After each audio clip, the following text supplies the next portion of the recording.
Fleury Michon vous invite à découvrir les aventures des jeunes marins reporters de Fleur de l'Empole.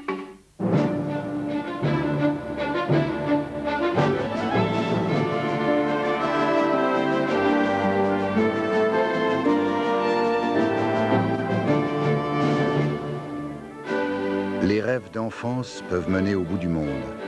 Le temps d'une année scolaire, à bord de Fleur de l'Empole, 9 enfants partent à l'école de la nature et des hommes.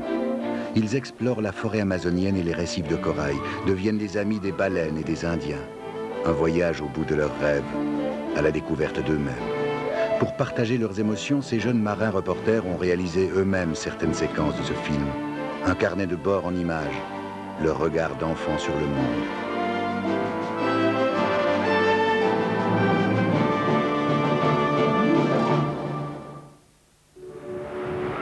Voilà 5 mois que Fleur de l'Empole a quitté la France. Nous avons passé l'automne en Guyane, puis nous sommes rentrés fêter Noël avec nos familles. Aujourd'hui, en France, nos amis rentrent à l'école pour leur second trimestre. Mais nous sommes en mer.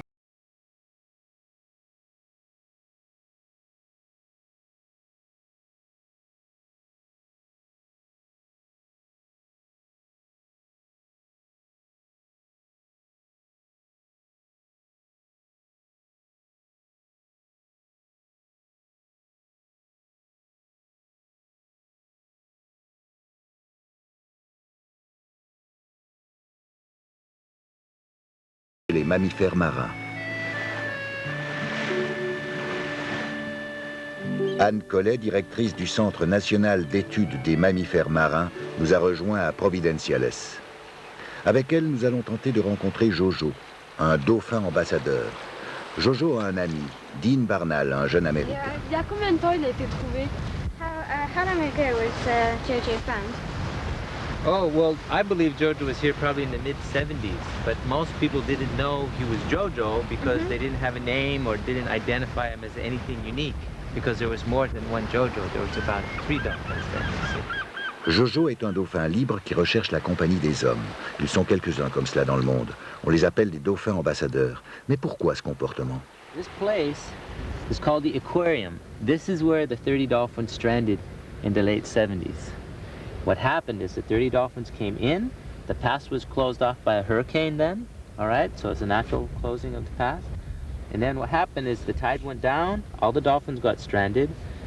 3 small dolphins, because they were easy to lift, were moved from here to here. Those 3 dolphins, one of them most likely Jojo, okay, separated. Ce qui est marrant, c'est que garder sa vie et de dauphin quand même en liberté, et la vie est rapprochée avec l'homme. C'est un dauphin sauvage, c'est un dauphin libre, mais qui a effectivement gardé des relations privilégiées avec l'homme. Depuis l'Antiquité, certains dauphins honorent les hommes de leur amitié. Lors de naufrages, il est arrivé que des dauphins sauvent des marins de la noyade. Ces mammifères, nos lointains cousins, ont une prédilection pour les enfants. Nous rêvons nous aussi d'approcher Jojo. Mais où est-il aujourd'hui?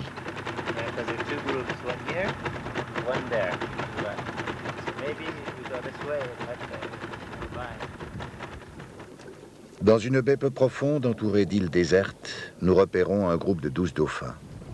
Ils sont venus mettre au monde leurs petits dans ces eaux abritées. Ces animaux ont une structure sociale très élaborée. Les mâles s'interposent entre nous et les jeunes. Ce sont des grands dauphins, des Tursiops troncatus, l'espèce de Jojo.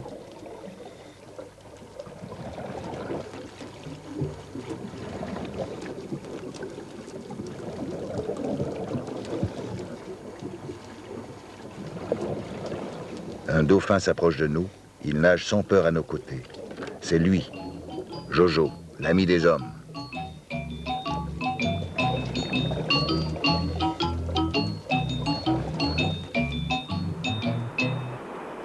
Dean nous réserve une autre surprise. Sur une île déserte vivent les derniers descendants des dinosaures, des iguanes. Ils ont disparu presque partout dans les Caraïbes, chassés par les hommes et leurs animaux domestiques. Ces iguanes sont protégées par le gouvernement des îles Turques et Caïcos. Consciente de ses richesses écologiques, cette petite colonie britannique a créé de nombreux parcs naturels, autant de refuges pour les animaux. les iguanes ont cessé de craindre les hommes. Attends, mais toi aussi. Allez, tiens. Ouais.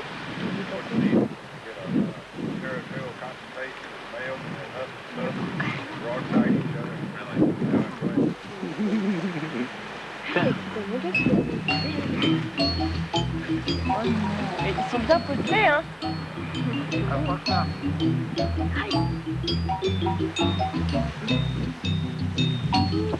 Du chocolat sur la bouche. Il a des moustaches de chocolat. Une fois de plus, nous hissons les voiles. Fleur de l'Empole va mettre le cap sur le banc d'argent, l'une des étapes les plus excitantes de notre long voyage. Au banc d'argent se retrouvent chaque année plusieurs milliers de mégaptères ou baleines à bosse. Anne Collet mènera avec nous une étude sur ces baleines.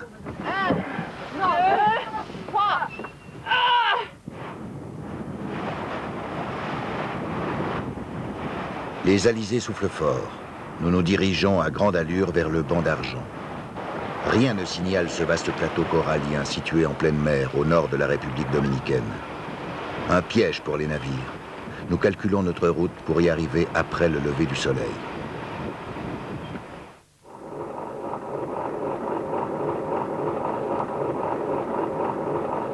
Le sondeur indique 20 à 30 mètres de fond. Nous arrivons au banc d'argent et déjà les premières baleines sont en vue.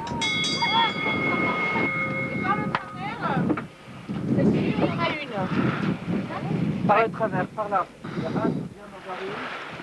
Elle est assez loin, elle est à 250 mètres à peu près. Et donc avec ce clair-là, ça va être très difficile de la revoir.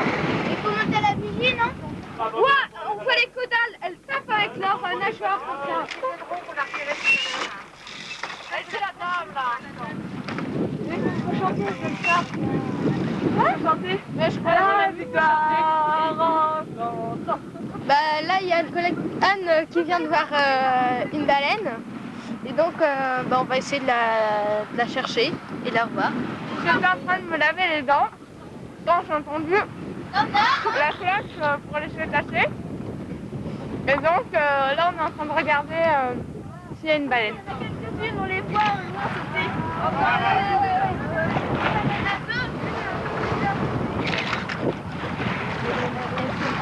ça veut dire quoi ça? Elles batifolent, elles font des jeux qui peuvent être des jeux sexuels, qui peuvent être des tas de choses. Elles sont excitées visiblement.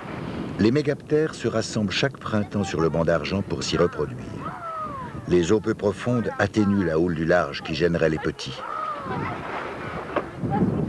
Elles me font beaucoup. Quelqu'un peut m'apporter le bassin? Alors comment c'est? Bah ça c'est impressionnant parce que tout à l'heure elle se rapprochait beaucoup du bateau et puis elle saute beaucoup. De toutes les baleines, les mégaptères sont les plus joueuses.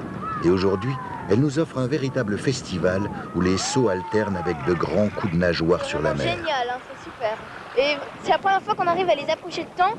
Tout à l'heure elle nous faisait coucou, c'était trop mignon. Ah, vraiment c'est magnifique. Hein. Nous contemplons l'un des plus extraordinaires spectacles que la mer puisse offrir. Les jeux amoureux des baleines à bosse.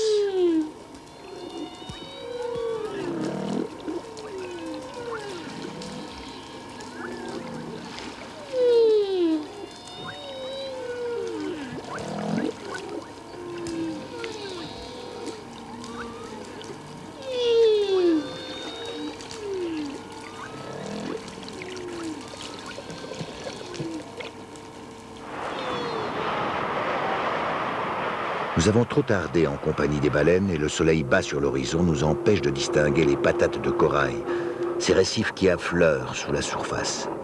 Il faut trouver au plus vite un mouillage pour la nuit. Là, ça sera pas mal. Ok. Il faudrait que tu arrêtes le bateau, là, parce qu'on continue d'avancer et toi, on en a une sur tribord et une sur bâbord. Ça semble pas mal dégagé autour, donc je pense qu'on va mouiller là. On va mouiller là. Dès que la fleur est ancrée, nous nous réunissons au carré où Anne nous fait une petite conférence. Pour des raisons un peu compliquées de physique et d'océanographie, les mers chaudes, c'est très peu productif. Il n'y a presque rien à manger dedans. Donc pour les baleines, il faut trouver énormément de nourriture et ça se trouve toujours dans les mers froides. Et c'est la raison pour laquelle les baleines, ça migre. Donc elles passent l'été, là où quand même les conditions climatiques sont pas trop difficiles, en mer froide. Et par contre en hiver, donc en ce moment pour nous dans l'hémisphère nord, elles vont dans les mers chaudes pour se reproduire. Donc quand les baleines arrivent en mer chaude, elles ont une couche de lard épaisse comme ça. Bon, d'abord c'est un isolant thermique, mais c'est aussi une réserve de graisse. Et ensuite pendant 3 mois, voire parfois 6 mois, elles vont pratiquement rien manger. La baleine bleue, le grand rorqual, c'est le plus long. Hein. Donc une femelle qui fait environ 30 mètres de long, c'est grand, hein, 30 mètres. Vous voyez par rapport à la fleur. C'est plus grand que la fleur. Voilà. Son petit à la naissance va faire 7 mètres de long. Et tous les jours, sa mère lui fournit 500 litres de lait. Et le petit, tous les jours, va grandir de 100 kilos. Voilà. Un quintal de plus tous les jours. 100 kilos. Le lendemain, le temps est gris et pluvieux. Impossible dans ces conditions de risquer la fleur entre les récifs de corail. Nous décidons de mettre à l'eau notre petit lougre, l'annexe de Fleur de l'Empole, pour aller explorer l'épave du Polyxénie, un cargo grec qui a fait naufrage ici il y a une vingtaine d'années.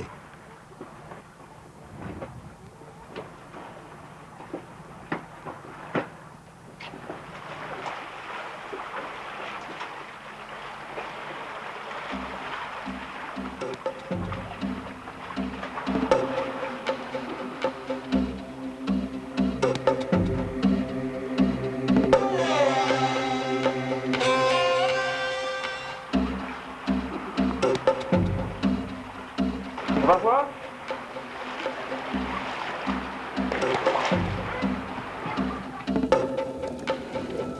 Ici, les patates de corail qui affleurent juste sous la surface sont de véritables pièges pour les navires. Pour des milliers de marins, le voyage s'est achevé là. Des galions espagnols chargés de l'or et de l'argent dérobés aux Indiens d'Amérique se brisaient sur le banc lors des nuits de tempête. Ce sont eux qui ont donné son nom au banc d'argent.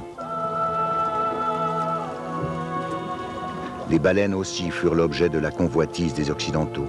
Les baleiniers venaient mouiller ici où les attendaient des proies faciles. Trop chassées, les baleines à bosse ont été menées au milieu de ce siècle, au bord de l'extinction.